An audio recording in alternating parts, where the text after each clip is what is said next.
Trauma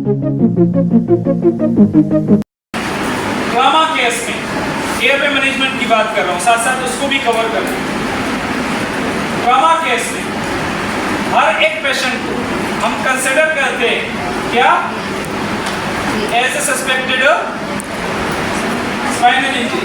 हर एक trauma case में किसी भी इंजरी में हर एक मरीज को और उसे स्पाइनल इंजरी हुई है या नहीं हुई हम कंसिडर करते हैं as a suspected spinal injury, क्योंकि जब तक प्रॉपर उसकी इन्वेस्टिगेशन नहीं हुई हम ये बात नहीं कह सकते कि उसकी स्पाइनल कॉर्ड जो है उसे कोई नुकसान नहीं पहुंचा। हमने डील करना है उस पेशेंट को इस तरीके से कि उसके स्पाइनल कॉर्ड को नुकसान पहुंचा है और ना भी पहुंचा। हमारी रिस्पॉन्सिबिलिटी है हर ट्रॉमा केस में, हर एक ट्रॉमा केस में, जो भी इंजरी का केस, आरटीओ, बुलेट इंजरी हो, हिस्ट्री ऑफ फॉल, जो भी हो उसको हम कंसिडर करते हैं as a suspected spinal injury. तो अगर किसी बंदे को स्पाइनल इंजरी हुई है और आप हेड को टेंट करेंगे तो आप किसको मूवमेंट दे रहे हैं, स्पाइनल कॉर्ड को मूवमेंट दे रहे हैं। स्पाइनल कॉर्ड मूवमेंट कर रहा है, आप मरीज को नुकसान पहुंचा रहे हैं। ऐसी टेक्निक्स मुझे चाहिए कि मैं एयरवे को भी चेक करूँ कि खुदा न खास्ता उसमें कोई ब्लड तो मौजूद नहीं है, कोई वोमिटिंग तो मौजूद नहीं है, दांत वगैरह तो नहीं टूटा कि वो एयरवे को ऑफसेट कर सके। तो उसको चेक करने के लिए मुझे ऐसी टेक्निक्स रिक्वायर्ड है जिससे स्पाइनल कॉर्ड मूवमेंट भी ना करे और मैं एयरवे को भी चेक करूँ। तो उसके लिए जो टेक्निक्स यूज होती है उसको कहते हैं जात-बस टेक्निक्स। कौन सी टेक्निक्स? जात-बस टेक्निक्स को हम किस तरह अप्लाई करेंगे, अपने मरीज के पास आके उसके सराहने इस तरह बैठना है, इस पोजीशन में आपने बैठना। फिर अपने हाथ की कलाइयों को इस तरह जमीन पे रख के आपने इस हाथ की ये जो एरिया यहाँ पे कलाइयाँ, इसको आपने बतौर हेड एम मोबिलाइजर यूज करना है, बतौर हेड एम मोबिलाइजर, ताकि उसकी हेड मूवमेंट ना करे। ये हो गया हेड एम मोबिलाइजर। और अपने हाथ की इन 3 उंगलियों को आपने मैंडिबल के नीचे रखना है, इस तरीके से मैंडिबल के नीचे रखना है। और यहाँ से आपने इन 2 तरफ से चिन को ओपन करना है। क्लियर हो गया? अब आप देख सकते हैं वहाँ पे अगर कोई चीज़ ऑब्स्ट्रक्ट है तो ये फिंगर मेरी पार में या ये भी पार में, इससे मैं इसको रिमूव कर सकता। क्लियर है? एयरवे भी चेक हो गई और तोरे हेड एम मोबिलाइजर मैंने अपने हाथों को उसके हेड को सपोर्ट दिया ताकि स्पाइनल कॉर्ड या वर्टिब्रल कॉलम मूवमेंट ना करे।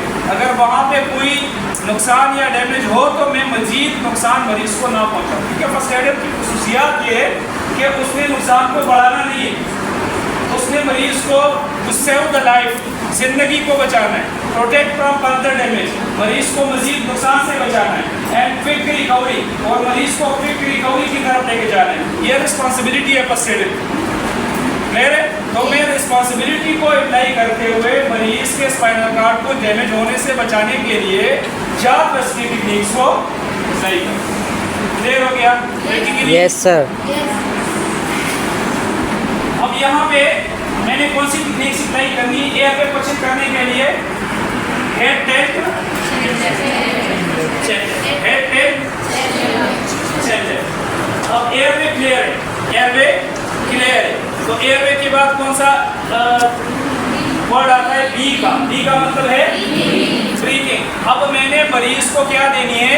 मसनूई सांसें देनी है। तो मसनूई सांस देने के लिए मैं मुख्तलिफ टेक्निक्स यूज कर सकता हूँ। एक होता है माउथ टू माउथ ब्रीथ, मरीज के मुंह के ऊपर अपना मुंह रख के आप मरीज को ब्रीथ दे सकते हैं, mouth to mouth breath. CPR mask भी प्रॉपर मिलता है, उससे भी हम मरीज को ब्रीथ दे सकते हैं, जिसमें नॉन रिटर्न वॉल मौजूद होता है जो हमें प्रोटेक्शन देता है। फेस मास्क शील्ड भी मौजूद होता है, प्लास्टिक शील्ड होता है जिसमें ये जो मास्क हमने पहना हुआ होता है इस तरीके से एक शील्ड उसमें लगा हुआ होता है जहाँ पे हम ब्रीथ दे रहे होते हैं, तो वो भी हम यूज़ कर सकते हैं। या हॉस्पिटल में हमारे पास बैग वॉल मास्क भी मौजूद होता है जिसको कहते हैं एम्बो बैग, तो एम्बो बैग भी हम यूज़ कर सकते हैं। जो भी हमारे पास वहाँ पे फैसिलिटी हो उसको हम यूज़ करेंगे। चूँकि हम बात कर रहे हैं आउट ऑफ हॉस्पिटल, तो आउट ऑफ हॉस्पिटल हमारे पास सिर्फ एक ही टेक्निक बचती है, माउथ टू माउथ ब्रीथ। तो माउथ टू माउथ ब्रीथ देने के लिए एक बात जहन में रख ले, कोशिश करें कि मरीज के मुंह और आपके मुंह के बीच में कोई जो है वो प्रोटेक्शन होनी चाहिए, कोई साफ कपड़ा, रुमाल या घास की शीट वगैरह जो भी है वो होनी चाहिए, ताकि खुदा न खास्ता अगर उसे कोई ऐसी इन्फेक्शन हो ऐसी इन्फेक्शियस डिजीज हो जो आपको लाभ हो सकती है, तो उससे आपने अपने आप को उससे प्रोटेक्ट करना है। फिर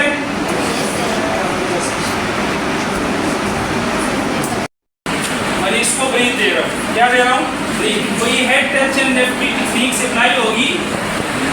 इन दो फिंगर से मैंने क्या करना है, नोज को पिंच करना है, चिन को लेफ्ट करके लंबी सांस लेनी है।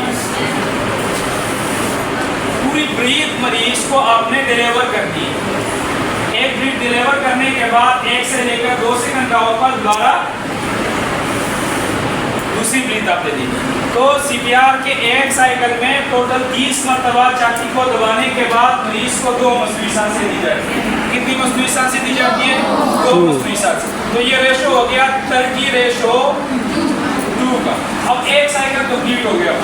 अब हमने दूसरी साइकिल को शुरू करना है। दूसरी साइकिल में हमने 30 का प्रेशर 2 रेशियो ब्रीथ देनी है। फिर तीसरी साइकिल भी 30:2 की होगी। पांचवी साइकिल भी 30:2 की होगी। जब हम 5 साइकिल कंप्लीट कर ले, 5 साइकिल कंप्लीट करने के बाद दोबारा मरीज के पल्स एंड ब्रीथ को चेक करना है। कितने साइकिल के बाद?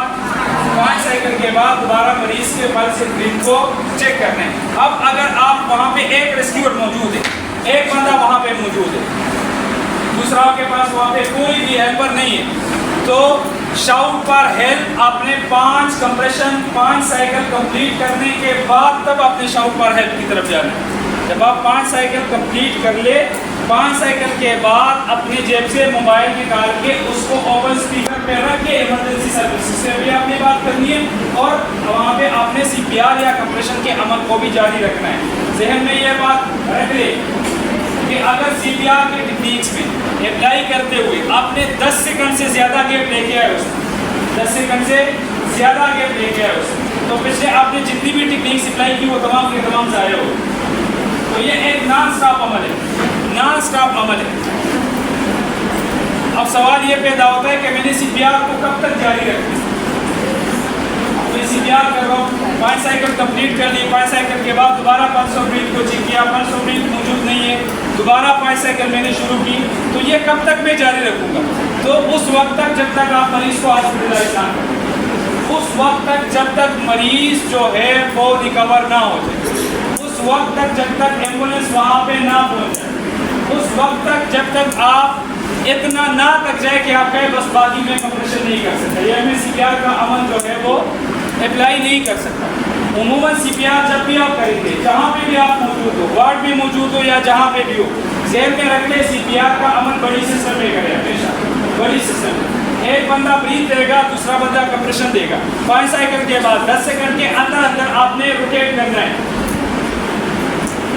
आपने रोटेशन करनी है। ब्रीथ वाला कंप्रेशन पे आ जाएगा, कंप्रेशन वाला ब्रीथ पे चला जाएगा। क्लियर? अब उसके बाद आता है डी, उसके बाद आता है ये हमने DRSCAB बी तक बात होगी। अब आगे डी की तरफ। डी का मतलब है डिफिब्रिलेटर, डी का मतलब है डिफिब्रिलेटर।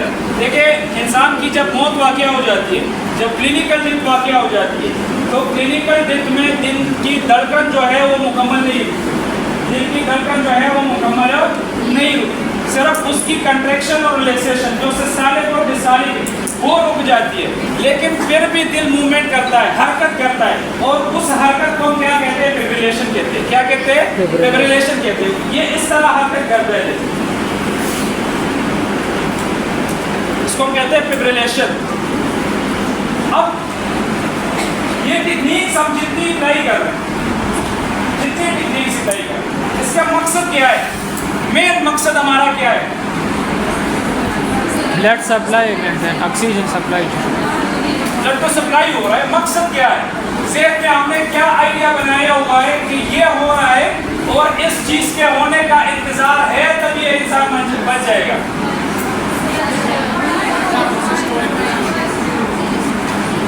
एक बंदा हार्ट स्टार्ट, आप मसनूई तौर पर अपने उसको जारी रखा हुआ है। ये जो क्लिनिकल डेथ और बायोलॉजिकल डेथ है ना, ये सेल्स की डेथ के दौरानिया का टाइम है, सेल्स डेथ होने का। अब अगर किडनी है लंग्स है, हार्ट खुद है बजाते खुद, ब्रेन है, लीवर है, हमारा जो मेन आर्गन है उसको ऑक्सीजन मिल रहा है, उसको ऑक्सीजन मिल रहा है, Sir. मिल रहा है ऑक्सीजन, Yes, sir. ऑक्सीजन से ऑक्सीजन मिल रहा है ना, वो सेल्स डेड होंगे नहीं No, होंगे sir. ना। हमने सेल्स के या आर्गन के डेथ के दौरानिए को बढ़ा दिया, डेथ के दौरानिए को हमने बढ़ा दिया है। अब जब तक हम कंप्रेशन जारी रखेंगे वो आर्गन कम से कम डेड नहीं होंगे, वो आर्गन कम से कम डेड नहीं होंगे। अगर वो क्लिनिकल डेथ पे, वो क्लिनिकल डेथ से पहले बायोलॉजिकल डेथ में कन्वर्ट होने से हम उसको बचा रहे हैं, वो बायोलॉजिकल डेथ पे ना चले जाए। वो सेल्स उसको ऑक्सीजन भी मिल रहा है, ब्लड भी मिल रहा है, जो काम पहले हार्ट कर रहा था अब आप कर रहे हैं, उसका उससे क्या लेने देना, मुझे खुराक कौन दे रहा है, मिल तो उसे रहा ना। तो डेथ के सेल्स का दौरानिया बढ़ा रहे हैं। अब आप इस इंतजार में है कि कब जाके ये दिल दोबारा अपना पंपिंग शुरू करेगा, तो ये इंसान रिकवर हो जाएगा, जो पहले जो सिस्टम चल रहा था वो दोबारा स्टार्ट हो जाएगा। अब मुझे कंप्रेशन की जरूरत ही नहीं है, तो उसके लिए हमें एक मशीन दरकार है, उसके लिए हमें क्या दरकार है, एक मशीन दरकार है। उस मशीन को हम डिफिब्रिलेटर कहते हैं। क्या कहते हैं? डिफिब्रिलेटर कहते हैं। आपने आर्गन को बचाया हुआ, अगर एक 10 मिनट के बाद रेस्क्यू की एम्बुलेंस पहुंच जाए और उसके पास ये डिफिब्रिलेटर मौजूद हो और वो डिफिब्रिलेटर लगा ले और कोशिश करे कि दिल दोबारा पंपिंग शुरू कर ले, तो आर्गन वहाँ पे डैमेज है, रिजल्ट मिल जाएगा।